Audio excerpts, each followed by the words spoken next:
अहो 6 डिसेंबर 1956 ला डॉक्टर बाबासाहेब आंबेडकर यांचे महापरिनिर्वाण झाले. साहजिकच आहे की देशातील लाखो लोक त्यांना अभिवादन करण्यासाठी मुंबईच्या चैत्यभूमीवर जातात. परंतु हे मनुवाद्यांना सहन झाले नाही. त्यांनी 6 डिसेंबर 1992 ला बाबरी मस्जिद पाडून समाजात मोठी दरी निर्माण करण्याचा प्रयत्न केला. दुर्दैवाची गोष्ट काय आहे तुम्हाला सर्वांना सांगते. महापरिनिर्वाण पूर्व संध्येत आपण अभिवादन करण्यासाठी येतो. डॉक्टर बाबासाहेब आंबेडकर यांना अभिवादन करण्यासाठी चैत्यभूमीवर जातो. परंतु आझाद मैदानावर विषमतावादी लोकांनी आपली सत्ता स्थापन करून महापरिनिर्वाण पूर्व संध्येच्या दिवशी जयघोष केला, आनंद साजरा केला. याचा आपण सर्वांनी विचार करायला हवा. 6 डिसेंबर 1992 ला पण तेच झालं. बाबरी मस्जिद पाडून या लोकांनी जयघोष साजरा केला, आनंद साजरा केला. याचा आपण सर्वांनी विचार करायला हवा.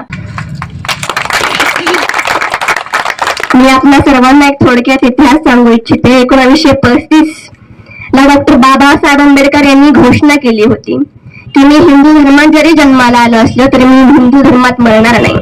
तुम्हा आम्हाला प्रश्न पडत असेल की डॉक्टर बाबासाहेब आंबेडकर यांनी द्वैत धर्मांतर का नाही केले. या पाठीमागचं मुख्य कारण म्हणजेच इतिहासात ज्या ज्या महापुरुषांनी विषमतावादी धर्म त्याग करून मानवतावादी धर्म स्वीकारला त्या महापुरुषांची हत्या झालेली दिसून येते. आणि डॉक्टर बाबासाहेब आंबेडकर यांना आपले कार्य पूर्ण करायचे होते, जे त्यांनी 35 ते 40 वर्षात पूर्ण केले. पुढे त्यांनी 14 ऑक्टोबर 1956 ला आपल्या 5 लाख अनुयायांना सोबत घेऊन बुद्ध धर्म स्वीकारला. तुम्हाला आणखीन एक प्रश्न पडत असेल की डॉक्टर बाबासाहेब आंबेडकर यांनी 14 ऑक्टोबरलाच का बुद्ध धर्म स्वीकारला. या पाठीमागचं देखील एक ऐतिहासिक कारण आहे. 14 ऑक्टोबर 1956 ला अशोक विजयादशमी होती, ज्या दिवशी सम्राट अशोक यांनी मोठी धर्माची क्रांती केली होती. आणि त्याच दिवशी म्हणजे 14 ऑक्टोबर 1956 ला डॉक्टर बाबासाहेब आंबेडकर यांनी बुद्ध धर्म स्वीकारला. आपल्या 5 लाख अनुयायांच्या तोडून 22 प्रतिज्ञा ओढून घेतल्यात. आता देखील आपण त्रिशरण पंचशील घेतलं, परंतु आपण त्याचे पालन करतो का याचा आपण सर्वांनी विचार करायला हवा. आपण त्रिशरणाचं पालन केलं पाहिजे, पंचशीलाचं पालन केलं पाहिजे, 22 प्रतिज्ञांचं पालन केलं पाहिजे, पण ते आपण करतो का याचा आपण सर्वांनी विचार करायला हवा. पुढे डॉक्टर बाबासाहेब आंबेडकर आपल्या 10 लाख अनुयायांना बुद्ध धर्म देणार होते 16 डिसेंबर 1956 ला. परंतु 6 डिसेंबर 1956 ला त्यांचा संशयास्पद मृत्यू घडून आणला. DIG सक्सेना आयोगाचा अहवाल रिपोर्ट आज देखील समाजापुढे का सादर केला नाही असा प्रश्न मला प्रशासनाला विचारायचा आहे. का सादर केला नाही असा प्रश्न आपल्या मनामध्ये निर्माण होतो का याचा आपण सर्वांनी विचार करायला हवा. अहो 6 डिसेंबर 1956 ला डॉक्टर बाबासाहेब आंबेडकर यांचे महापरिनिर्वाण झाले. साहजिकच आहे की देशातील लाखो लोक त्यांना अभिवादन करण्यासाठी मुंबईच्या चैत्यभूमीवर जातात. परंतु हे मनुवाद्यांना सहन झाले नाही. त्यांनी 6 डिसेंबर 1992 ला बाबरी मस्जिद पाडून समाजात मोठी दरी निर्माण करण्याचा प्रयत्न केला. हे मनुवादी लोक येथेच थांबले नाही, तर 26 नोव्हेंबर हा दिवस आपण संविधान दिवस म्हणून साजरा करतो, मानव मुक्तीचा दिवस म्हणून साजरा करतो, हे देखील त्या मनुवाद्यांना सहन झाले नाही. त्यांनी कसाबला माध्यम म्हणून मुंबई हल्ला घडवून आणला. आहे 9 ऑगस्ट 2018 ला दिल्लीच्या जंतर मंतर मैदानावर दिल्ली प्रशासन व मीडिया समोर जाहीरपणे संविधानाला जाळण्यात आले. संविधान विरोधात घोषणा देण्यात आल्या. 1950 मध्ये संविधान लागू झाले ते आज 2024 पर्यंत त्यात 105 घटना बदल केले. किती? 105. आपली लोक म्हणतात संविधानाला हात लावला तर हात तोडून टाकू, पाय तोडून टाकू. याचा आपण सर्वांनी विचार करायला हवाय. दरम्यानच्या काळात 105 घटना दुरुस्त झाल्यात. मी आपल्या सर्वांना सांगू इच्छिते की आपण विचार करायला हवा. डॉक्टर बाबासाहेब आंबेडकर देशास लोकशाही राजघटना अर्पित करताना म्हणाले होते, पहिले राजा राणीच्या पोटातून जन्म घ्यायचा, तो आता सर्वसामान्याच्या मताने मतपेटीतून घेईल. परंतु आता काय आले आहेत? आता ईव्हीएम आले आहे. या ईव्हीएमने तर लोकशाहीचा घात केला आहे. डॉक्टर बाबासाहेब आंबेडकर म्हणाले होते की गुन्हेगार वो होता है जो गुन्हा सहत आहे, आणि आपण तेच करतोय. खरं तर एक छोटं उदाहरण देते. चंद्रयान 3 ला इस्रोच्या श्रीहरिकोटातून एका रिमोटच्या साह्याने त्याची दिशा, त्यातील बदल एका रिमोटच्या साह्याने केला जातो. तर ईव्हीएम सारख्या साध्या मशिनीमध्ये मताचा फेरबदलही केला जाऊ शकतो. याचा आपण सर्वांनी विचार करायला हवा. खर तर मला म्हणावेसे वाटते की थोड़ा थोड़ा घोटाला करने वालों ने, थोड़ा थोड़ा घोटाला करने वालों ने इस बार हद ही पार कर दी. थोड़ा थोड़ा घोटाला करने वालों ने इस बार हद ही पार कर दी. लोकशाही का विनाश करके हुकुमशाही निर्माण कर दी. लोकशाही का विनाश करके हुकुमशाही निर्माण कर दी. ये मनुवादी विषमतावादी लोग मनुस्मृति को वापस लाना चाहते हैं.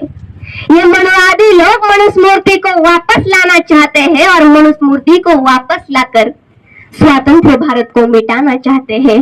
स्वतंत्र भारत को मिटाना चाहते हैं. डॉक्टर बाबासाहेब आंबेडकर म्हणाले होते की घरी जा, आपल्या घराच्या भिंतीवर लिहून ठेवा, शासनकर्ते आपण जमात झालो पाहिजे. परंतु रुलर ही त्यांचीच, अपोजिशन ही त्यांचीच, आपलं काय याचा आपण सर्वांनी विचार करायला हवा. मी जास्त काही बोलणार नाही.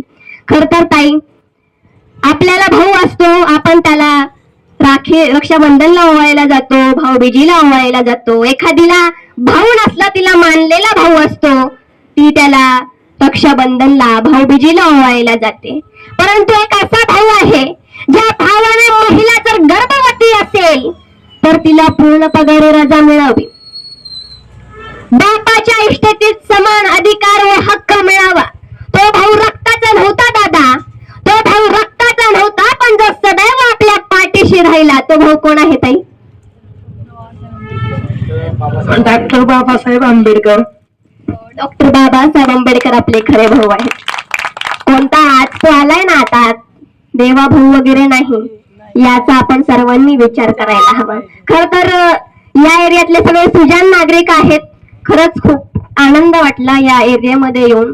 आणि आज डॉक्टर बाबासाहेब आंबेडकर यांना अभिवादन करून निश्चितच आपण एक प्रतिज्ञा करूयात. यापुढे जसं आपण ब्रिटिशांना देशातून हकलून लावले, तसं या विषमतावादी लोकांना देखील हकलून लावूयात. खर तर एक मुद्दा सांगते मी तुम्हाला. आपण 1 जानेवारीला विजय स्तंभाला अभिवादन करण्यासाठी जातो.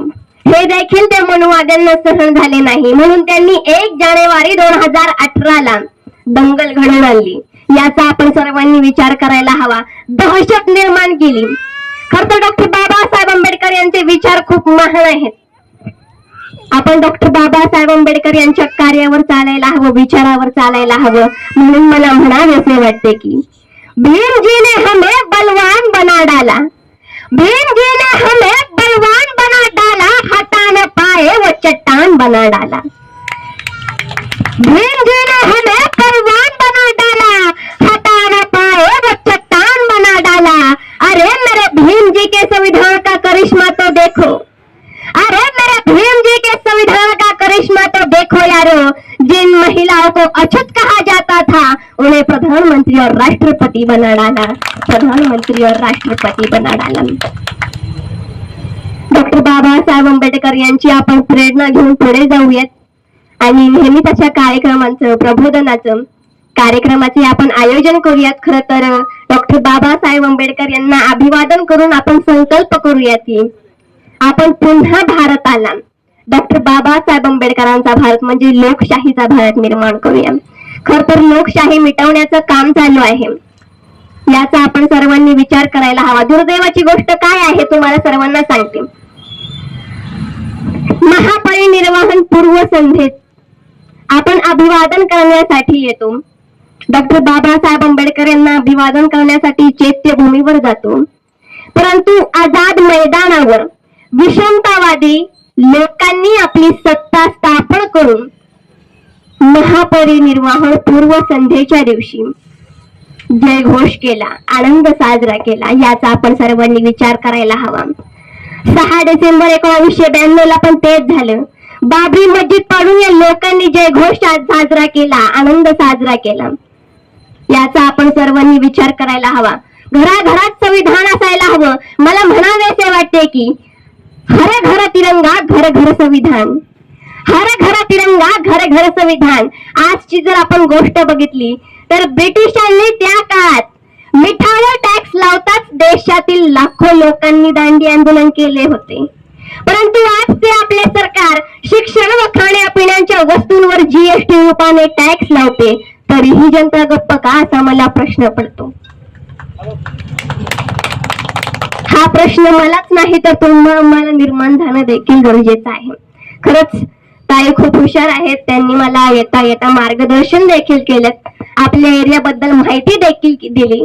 आपल्या एरियातली लोक कार्यक्रमाला डॉक्टर बाबासाहेब आंबेडकर यांची जयंती असेल, महापुरुषांच्या विचाराचा प्रबोधनाचा कार्यक्रम असेल तर जमा होत नाही.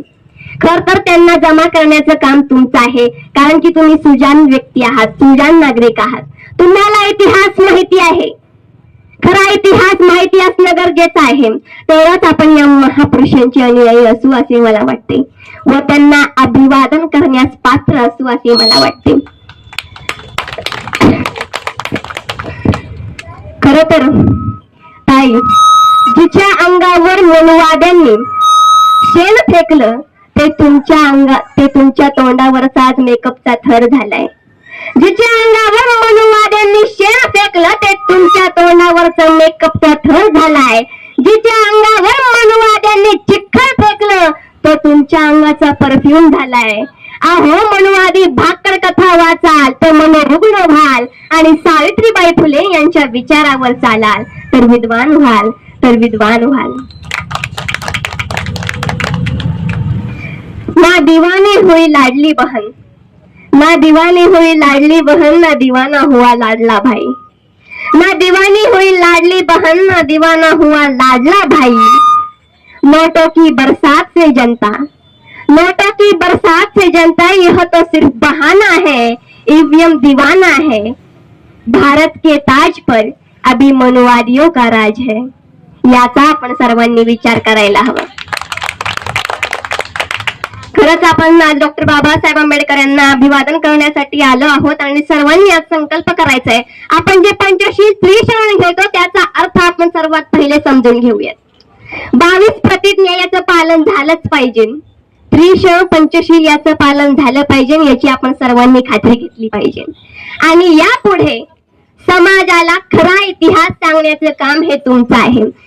खरंच मी प्रबोधनाला येत जाईल. हा एरिया मला खूप आवडला. ताईंनी देखील मला खूप मार्गदर्शन केलं आणि ज्यांच्या माध्यमातून येथे मी आले ते आमचे सागर रणदिवे सर, त्यांचे देखील मी मनपूर्वक धन्यवाद व्यक्त करते. यापुढे आपण नंतर अजून मोठा कार्यक्रम घेऊयात. खरं तर डॉक्टर बाबासाहेब आंबेडकर हे एकटे आपलेच नाहीत तर अख्ख्या भारत देशाचे आहेत. याचा आपण सर्वांनी विचार करायला हवा. डॉक्टर बाबासाहेब आंबेडकर यांनी पहिल्या कलमात लिहून ठेवलंय की आपण भारतीय आहोत. भारत हा धर्मनिरपेक्ष आहे याची जाण आपल्या सर्वांना हवी. सर्वांना माझा जय भीम, जय शिवराय, नमो बुद्धाय. सर्वांनी माझे 2 शब्द ऐकून घेतले त्याबद्दल धन्यवाद. मला असं वाटत नाही की तुम्ही या मुलीचं भाषण ऐकून, वक्तृत्व ऐकून, तिचं ज्ञान, तिची माहिती आणि तिचा झालेला अभ्यास ऐकून असं बऱ्याच लोकांना वाटत असेल की ना मुलगा होण्यापेक्षा अशी मुलगी झाली केव्हाही चांगली. मुलगी झाली, मुलगी शिकली, प्रगती झाली. त्याचं मूर्तिमंत उदाहरण म्हणजे प्रिया नुकते. ही इतकी लहान मुलगी, इतक्यामध्ये आज बऱ्याच लोकांचे 50, 55, 60% वय झाले तरी देखील त्यांना इतके बारीक गोष्टी माहिती नव्हत्या, तिने ज्ञात करून दिले. मी फार काय बोलणार नाही कारण की आज भाषणाचा किंवा ह्याचा दिवस नाही, आज दुःखाचा दिवस. छान बोलली, धन्यवाद. आमच्या तर्फे स्वागत आहे पुढच्या वेळेस. याच्यानंतर श्री रणदिवे साहेब समारोहाचा कार्यक्रम ते हाती घेतील अशी त्यांना विनंती करतो. हॅलो सर्वांना, सर्वप्रथम जय शिवराय, जय भीमराय. आज 6 डिसेंबर महापरिनिर्वाण दिनानिमित्त आज आपण सर्वजण या ठिकाणी वेळात वेळ काढून उपस्थित राहिलात त्याबद्दल सर्वप्रथम मी आपणा सर्वांचं सहर्ष स्वागत करतोय. या आजच्या कार्यक्रमामध्ये गडबड किंवा धांदलीने म्हणा आलेल्या पाहुण्यांचं स्वागत आपल्याकडून राहून गेलेलं आहे. मी उत्मल मावशी यांना विनंती करतो की त्यांनी प्रिया नुकते हिचा मान सन्मान करावा.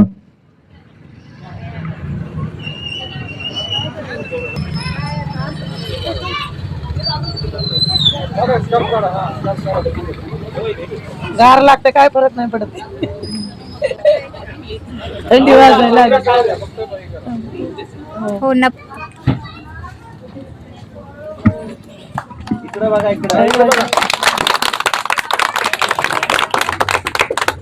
आजच्या या कार्यक्रमासाठी खरोखर वय लहान असून सुद्धा आज आपण इथं कमीत कमी लोक जमलो आहेत, परंतु जमलेल्याची प्रत्येकाची मन